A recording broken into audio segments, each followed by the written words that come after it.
अगले साल तक मिलेगा गरीब परिवारों को राशन। पीएम मोदी ने खुद किया ऐलान। चुनावी साल में सरकार की बड़ी घोषणा, 2024 का चुनावी समीकरण बदलेगा।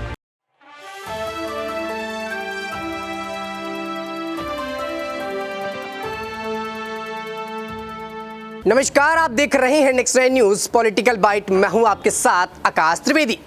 विधानसभा चुनाव की तारीखें आने के बाद से ही एक बार राजनीतिक माहौल गरमाया हुआ। ऐसे में प्रधानमंत्री नरेंद्र मोदी ने एक बड़ी चाल चल दी है। दर्शकों, आपको बता दें कि प्रधानमंत्री नरेंद्र मोदी ने अभी एक बड़ा बयान दिया और अपने बयान पर देश भर के लोगों को फ्री में राशन देने की बात कर दी, जिसके बाद से ही प्रधानमंत्री नरेंद्र मोदी की वाहवाहियां होती हुई नजर आ रही। ऐसे तमाम सवालों के जवाब के लिए क्या नरेंद्र मोदी विधानसभा चुनाव की जीत के लिए सब कर रहे हैं, मुद्दे पर बात करने के लिए हमारे साथ हमारे सहयोगी राकेश जी जुड़े हैं। उनसे जानने का प्रयास करेंगे कि आखिरकार यह क्या चुनावी रणनीतियों के चलते किया जा रहा है या फिर प्रधानमंत्री नरेंद्र मोदी को सचमुच देश के लोगों की परवाह है। राकेश जी, आपका बहुत बहुत स्वागत है। अब मेरा सवाल आपसे रहेगा कि जिस तरीके से अभी प्रधानमंत्री मोदी जी ने इस बात का ऐलान किया कि अब देश की जनता को साल भर यानी कि पूरे 5 साल हम राशन देंगे और कोई दिक्कत नहीं होगी, तो क्या यह चुनावी रणनीति के तौर पर देखा जा रहा है या फिर उनको सच में देश की गरीबों की चिंता हो रही है? देखिए, जो भी योजनाएं होती हैं वह उसके दोनों ही रूप होते हैं, दोनों ही पहलू होते हैं। वह राजनीतिक भी होता है और जन कल्याणकारी भी होता है। देखिए, भारत का जो लोकतांत्रिक व्यवस्था है, आप इसको अगर ध्यान से देखें तो इसमें राजनीतिक दल ही सरकार बनाते हैं और राजनीतिक दल किसी मुद्दे पर राजनीति ना करे, ये अपने आप में ही लोकतंत्र को कमज़ोर करने वाली व्यवस्था है। पीएम मोदी भी एक राजनीतिक दल का हिस्सा है, बीजेपी उनका राजनीतिक दल है, सबसे बड़े चेहरे हैं चुनावों में। वह व्यक्ति, वह चेहरा, मतलब बीजेपी के लिए वादे का चेहरा, बीजेपी को जीत का भरोसा दिलाने वाला चेहरा, और जनता को भी कहीं ना कहीं लगता है कि अगर यह व्यक्ति कोई वादा कर रहा है तो कहीं ना कहीं पूरा होगा। विपक्षी दलों का काम है कि आरोप प्रत्यारोप का दौर चलाए रखे, बात हो, लेकिन मैं पहले विपक्ष के एक बयान पर आऊँगा। राहुल गांधी ने 2019 में न्याय योजना दी थी। न्याय योजना में राहुल गांधी चाहते थे या कांग्रेस चाहती थी, अगर कांग्रेस की सरकार आती, कि 6,000 रुपये प्रति माह लोगों के खाते में दिया जाए, तो जिससे लोगों की परचेसिंग कैपेसिटी बढ़े, लोगों की खरीद बढ़े, जिससे कि मार्केट में पैसा है सर्कुलेट हो। वहीं पीएम मोदी ने इससे इतर लोगों को राशन देने की योजना बनाई, जो प्रधानमंत्री गरीब कल्याण योजना राशन के लिए है, ठीक है, गरीब कल्याण अन्न योजना। तो प्रधानमंत्री ने लोगों को राशन पहुंचाया। राशन पहुंचाने से स्थिति ये हुई कि जो पैसा कुपोषण पर खर्च हो रहा था, वो भारतीय राजस्व का, भारत का बच रहा है। तो कहीं ना कहीं मूल रूप से प्रधानमंत्री ने भी वही काम किया है जो कांग्रेस करना चाहती थी। दूसरा कि देखिए, 6,000 रुपये देना, एक पैसा दे देना सहायता के रूप में, जैसे प्रधानमंत्री किसान सम्मान निधि योजना है, 2,000 रुपये सब्सिडी के तौर पर दिए जाते हैं, जो यूरिया है, दूसरे तरह के खाद्य पदार्थ हैं, उसको खरीदने के लिए, खाद्य आपूर्ति को जो ज़मीनों में किसान अपनी ज़मीनों में, भूमि में सफल उगाने के दौरान प्रयोग करता है, उसके लिए 6,000 रुपये आप किसी को खर्च करने के लिए दे रहे हैं। और लेकिन वो निश्चित नहीं है कि आप किस लिए दे रहे हैं। आप किसी एमएसएमई को देते, इंडस्ट्री, स्मॉल इंडस्ट्रीज़ को देते कि सब्सिडी के रूप में, या उन दिए हुए सरकारी पैसों का एक खर्च तय होता, तो उन दिए हुए पैसों का प्रयोग होता है। लेकिन प्रधानमंत्री ने इससे इतर 6,000 रुपये देने से इतर लोगों को अन्न दिया। कुपोषण, जो देश कुपोषण से प्रभावित है, कई करोड़ लोग, बच्चे, माएँ कुपोषण से प्रभावित है, वो एक तो कुपोषण से बाहर जाएंगे। भारत का हंगर इंडेक्स में सुधार होगा। उसके बाद जो किसानों को पैसा दिया जा रहा है, उसका भी एक टारगेट है कि किस लिए दिया जा रहा है। तो कहीं ना कहीं इससे इकोनॉमी का जो चक्र है, जो आर्थिक चक्र है, वह कहीं ना कहीं बेहतर होगा और कहीं ना कहीं इसका जो योगदान है वह देश के विकास में होगा। भारत अपने अमृत काल में चल रहा है। अमृत काल के भारत में कोई भी व्यक्ति कुपोषित नहीं होना चाहिए, कोई भी व्यक्ति ऐसा नहीं होना चाहिए जो 3 टाइम का बेहतर पौष्टिक आहार ना ले सके। प्रधानमंत्री मोदी ने उसी की व्यवस्था की है।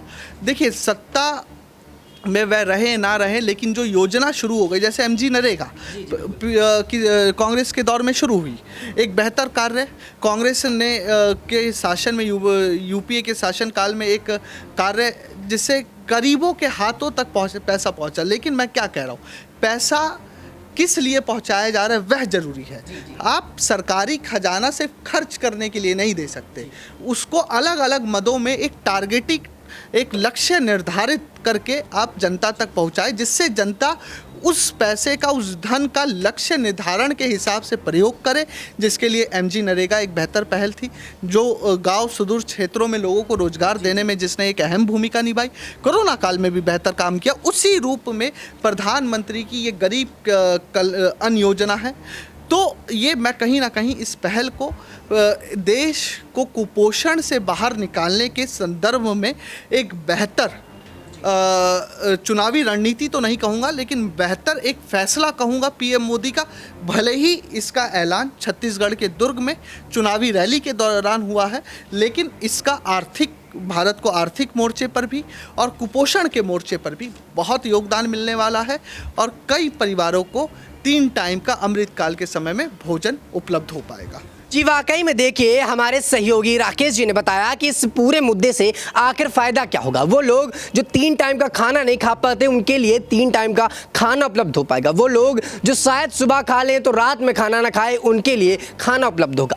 ऐसे में दर्शकों आपको बता दें कि वाकई में अगर किसी व्यक्ति को पैसे दिए जाएंगे तो शायद वो 2 दिन, 4 दिन, 10 दिन में खर्च कर देगा, लेकिन अगर उस व्यक्ति को खाने के लिए 3 टाइम का खाना मिल जाएगा तो वो कुछ सोच पाएगा, और वक्त में वो दूसरा काम करके अपनी योजनाओं को लेकर, अपने बच्चों को लेकर, अपनी जीविका को लेकर अन्य खर्चे भी उठा पाएगा।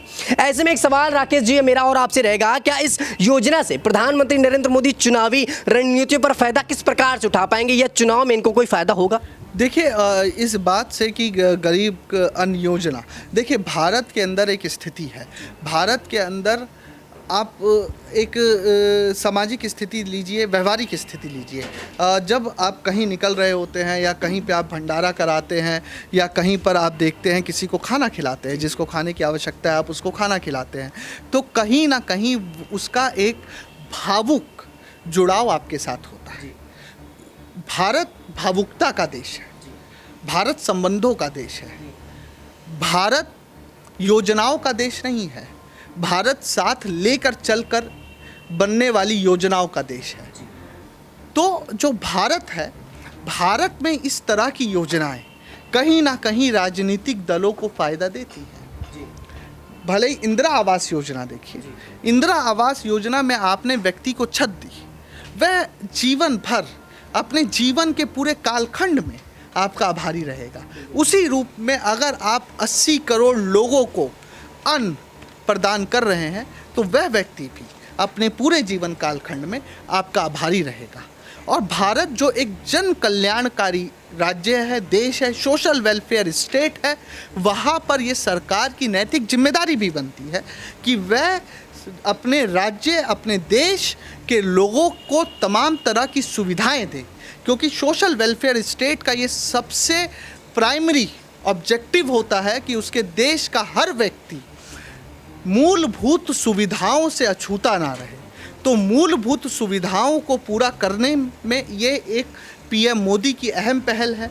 और मैंने बताया कि भारत एक भावुकता का देश है, तो अगर आप किस 80 करोड़ लोगों को अन्न प्रदान कर रहे हैं, तो वह भावुकता से, भावुक होकर आपके हित में ज़रूर जा सकते हैं। अब जाएंगे या नहीं जाएंगे, ये छत्तीसगढ़ में जैसे इसका ऐलान हुआ, तो ये छत्तीसगढ़ का जब चुनावी परिणाम आएगा, या 5 राज्यों के चुनावी परिणाम आएंगे तब पता चलेगा, या लोकसभा चुनाव 2024 का परिणाम आएगा तब पता चलेगा।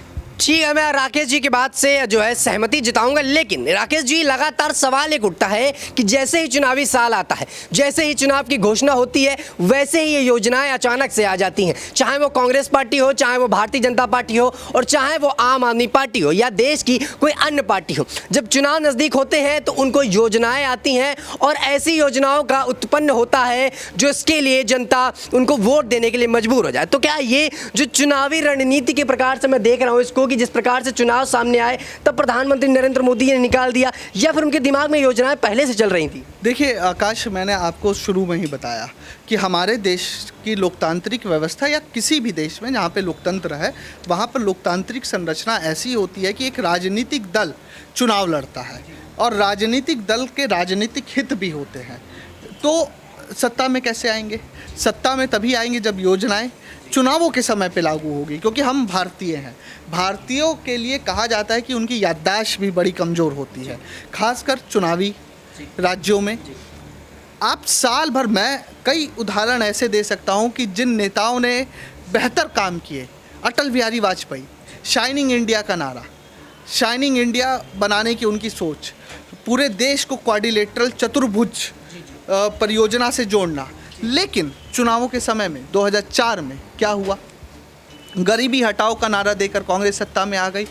तो प्रधानमंत्री पीएम मोदी इस बात को अच्छे से जानते हैं कि भारत में चुनावों के समय जनता को ये याद दिलाता रहना पड़ेगा कि उनकी सरकार ने क्या कार्य किए, और ये काम हर सरकार करती है, हर राजनीतिक दल करता है। कांग्रेस की जहाँ जहाँ सरकारें हैं वह वहाँ वहाँ ये करेगी। जैसे राजस्थान में देखिए, राजस्थान में लगातार जैसे ही चुनाव की तारीखें नज़दीक आई, लगातार कई योजना धरातल पर उतरी, कई योजनाओं के ऐलान हुए। ये हर समय हर दल, हर राजनीतिक पार्टी जिसकी जहां सरकार होती है वह वहां करती है, क्योंकि राजनीतिक दल को के भी अपने राजनीतिक हित होते हैं। और जब जनता उन्हें मत देगी, उनके कामों को जानकर उनको सराहना देगी और वह सराहना वोट में परिवर्तन होंगे, तभी जाकर वह सत्ता में आएंगे और दोबारा जनता की सेवा कर पाएंगे। वाकई में देखिए, राकेश जी ने तमाम मुद्दों पर बात कही और ये कहा कि जब पार्टी सत्ता में होगी तभी वो युवाओं के लिए काम कर पाएगी या देश के गरीबों के लिए काम कर पाएगी। लेकिन मेरा अंतिम सवाल राकेश जी आपसे ये रहेगा कि जिस प्रकार से प्रधानमंत्री नरेंद्र मोदी जी ने ये योजना निकाल दी कि 5 साल गरीबों को मुफ्त में राशन मिलेगा, तो क्या कांग्रेस पार्टी इसका कोई कार्ड निकाल पाएगी? क्योंकि कांग्रेस पार्टी जब भी कोई योजना लागू होती है तो उसके विपरीत में या उसके विरोध में कोई नई योजना जरूर लाती है, तो क्या इस योजना का भी कोई विरोध होगा? देखिए, मुझे जहाँ तक कांग्रेस ने न्याय योजना के समानांतर इस योजना को रखा था, को जब ये योजना शुरू हुई थी तब भी कांग्रेस ने ये कहा था कि न्याय योजना ज़्यादा बेहतर है। लेकिन मैंने आपको कहा, एक जन कल्याणकारी सोशल वेलफेयर स्टेट होने के नाते भारत एक सोशल वेलफेयर स्टेट है। यहाँ पे जो भी राजस्व आ रहा है वह जनता का राजस्व है, और जनता का राजस्व एक सही मद में किस रूप में खर्च होगा ये तय करना सरकार का काम है। और विपक्ष के नाते कांग्रेस का काम है कि वह एक नया ब्लूप्रिंट लेके आए और इससे बेहतर योजना के बारे में जनता को बताएं। जी वाकई में देखिए, राकेश जी ने हमारे तमाम सवालों का जवाब दिया। लेकिन दर्शकों, मेरा सवाल एक आपसे भी रहेगा, क्या जिस तरीके से प्रधानमंत्री जी ने ये योजना लागू की है इससे आप कितनी सहमति जताते? क्या 5 साल गरीबों को जो राशन देने की बात की जा रही है वो सही है, या फिर ये चुनावी रेवड़ियां बांटने का काम किया जा रहा है? आप अपनी राय हमें नीचे कॉमेंट बॉक्स में जरूर दीजिएगा। फिलहाल के लिए इतना ही। देश दुनिया की तमाम खबरों से जुड़े रहने के लिए आप देखते रहिए नेक्स्ट 9 न्यूज़ पॉलिटिकल बाइट।